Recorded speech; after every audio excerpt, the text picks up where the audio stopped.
రే Srikar, salary వచ్చేసిందిరా, మంచి bike అయితే తీసుకోవాలని ఉంది. బట్ నాకున్న శాలరీకి కంప్లీట్గా బేసిక్ అడ్జస్ట్ అవ్వాలేమో. రే దానికి ఎందుకురా టెన్షన్? నీకు 10-3-15 రూల్ తెలిస్తే చాలు. ఏంట్రా అది? సింపుల్గా చెప్పాలంటే 10-3-15 ఏంటంటే మనకి 10% down payment, 3 years loan tenure and me monthly EMI ఉంటుంది కదా, అది మీ శాలరీలో 15% మించి ఉండకూడదు అనమాట.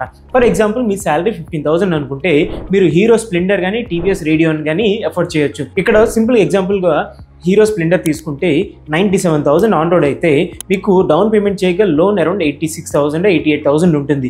సో దాని మీద 8% ఇంట్రెస్ట్ రేట్ చూసుకుంటే మీకు ఈఎంఐ అరౌండ్ 2,760 రూపీస్ వస్తుంది. సో మీకు ఆన్ అన్ యావరేజ్ 2,700 అనమాట. అదే మీ శాలరీ 25,000 అనుకోండి. ఈ శాలరీ సెగ్మెంట్లో మీరు హోండా SP 125 కానీ లేదంటే టీవీఎస్ అపాచీ 160R అయితే మీరు ఎఫోర్డ్ చేయగలరు. ఇక్కడ ఈఎంఐ చూసుకుంటే అరౌండ్ 3,200 వస్తుంది. అదే మీ శాలరీ 50,000 అయితే ఇక్కడ మీరు 4,500 రూపీస్ ఈఎంఐతో మీరు హోండా యూనికాన్ కానీ లేదంటే యమహా FZ SFI కానీ మీరు ఎఫోర్డ్ చేయగలరు. అదే మీ శాలరీ 75,000 అయితే మీకు ఈఎంఐ 7,000 వస్తుంది. ఇక్కడ మీరు ఏం ఎఫోర్డ్ చేయగలరంటే రాయల్ ఎన్ఫీల్డ్ క్లాసిక్ 350 కానీ జావా 42 కానీ మీరు ఎఫోర్డ్ చేయగలరు.